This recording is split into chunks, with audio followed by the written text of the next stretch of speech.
এবার যে খবরে নজর রাখবো, যাদবপুর বিশ্ববিদ্যালয়ে এক ছাত্রীর রহস্য মৃত্যু। ফের প্রশ্নে যাদবপুর বিশ্ববিদ্যালয়ের নিরাপত্তা।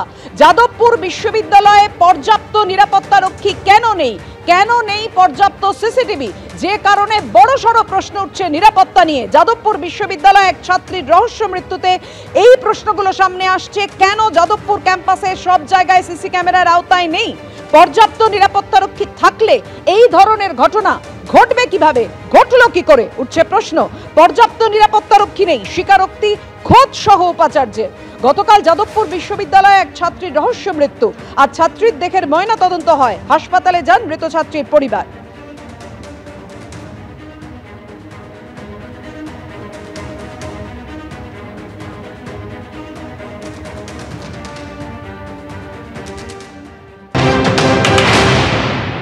আমরা যেখানে দাঁড়িয়ে আছি যাদবপুর বিশ্ববিদ্যালয়ের 4 নম্বর গেটের ঠিক ভেতরটায়, এটা হচ্ছে আমরা যেখানে দাঁড়িয়ে আছি, গেট দিয়ে ঢুকেই ডান দিকে হচ্ছে ইউনিয়ন রুম, অর্থাৎ আর্টস ফ্যাকাল্টির ইউনিয়ন রুম।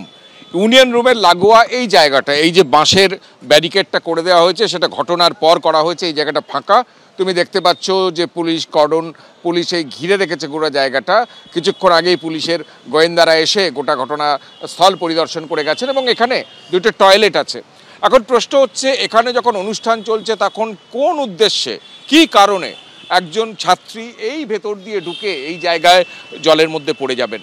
কেন এই জায়গায় তাকে আসতে হলো, তা নিয়ে ধোঁয়াশা তৈরি হয়েছে। এবং দ্বিতীয়ত হচ্ছে, কোথায় নিরাপত্তা ব্যবস্থা একটা 5 তারা বিশ্ববিদ্যালয়ের, যেখানে একদম মূল 4 নম্বর গেট, বড় গেট, সেই গেটের একদম সামনে এই জায়গায় একজন ছাত্রী এই যে ঝিলের ধারে চলে গেলেন এবং চলে গিয়ে সেখানে পড়ে গিয়ে সেখানে তারপর কিছুক্ষণ পরে তার সহপাঠীরা জানতে পারলেন। সেখান থেকে তুলে আমরা ঠিক যেই জায়গাটা আছি, এই জায়গায় অ্যাম্বুলেন্সে ডেকে তাকে অ্যাম্বুলেন্সে করে কেপিসি মেডিকেল কলেজে পাঠানো হলো এবং তারপর তার মৃত্যু ঘটনা ঘটলো। এরকম মর্মান্তিক ঘটনা এই প্রথম নয়, এর আগেও দেখেছি হস্টেলে একটা প্রতিভাবান ছাত্রের মৃত্যু হয়েছে। এর আগেও দেখেছি আর একটা ঝিল পাড়ে সেখানে দোলের দিনে চান করতে গিয়ে সেখানে এক ছাত্রের মৃত্যু, প্রাক্তনীর মৃত্যু। এবং সব মিলিয়ে যাদবপুর বিশ্ববিদ্যালয়ের নিরাপত্তার প্রশ্ন বারবার উঠে যাচ্ছে যে একদম যে লাগোয়া রেলিং আছে, সেই রেলিং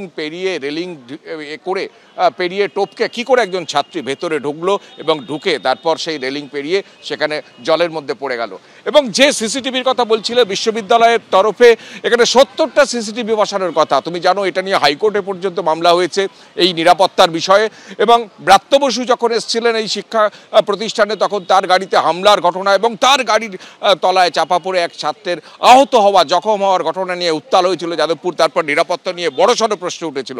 তারপরেও সিসিটিভি কটা বসেছে আমরা দেখতে পাচ্ছি। আমাদের ক্যামেরা পার্সনকে দেখাতে বলবো একবার প্রীতম চক্রবর্তীকে। 4 নম্বর গেটের সামনে একটা সিসিটিভি বড় ক্যামেরা আমরা লক্ষ্য করতে পাচ্ছি, কিন্তু তারপর গোটা এই বিশ্ববিদ্যালয় ক্যাম্পাস এখানে একটা সিসিটিভি লক্ষ্য করতে পাচ্ছি, কিন্তু আমরা আর কোনো সিসিটিভি এখানে লক্ষ্য করিনি। কোথায় 70টা সিসিটিভি? এবং যে সিসিটিভি বসানোর সিদ্ধান্ত হয়েছে, সেই সিদ্ধান্ত কতটা বলবৎ হয়েছে তা নিয়ে প্রশ্ন থাকবেই। ডেফিনেটলি সিকিউরিটি বাড়ানো উচিত। সিসিটিভি লাগিয়েছে 2 বছর আগে যে ঘটনাটা ঘটেছিল, সেটা থেকে এখন মানে ডেফিনেটলি কিছুটা বাড়ানো হয়েছে, বাট তা বলেও এমন না যে এখনও পুরোপুরি সেফ। এই যে ঘটনাটা কালকে যেটা ঘটলো সেটার প্রমাণ আপনি দেখতেই পাচ্ছেন। মানে এই যে সিসিটিভি যে লাগানো হয়েছে, 70-80টার মতো সিসিটিভি লাগানো হয়েছে, বাট সেটার আলটিমেট পয়েন্ট কি হচ্ছে? মানে সেই সিসিটিভি ফুটেজগুলো যাচ্ছে কার কাছে, বা সিসিটিভি ফুটেজ নিয়ে আলটিমেটলি কি হচ্ছে? এখনও যাদবপুরের ক্যাম্পাসে কিছু কিছু জায়গা আছে যেগুলো একেবারে মানে সূর্য ঢলে গেলে যখন অন্ধকার হয়ে যায় আর একটু আনসেফও ফিল হয় সবসময়। মানে বন্ধুরা সবাই মিলে থাকলে তখন হয় না, বাট যদি একা থাকি তখন হয়।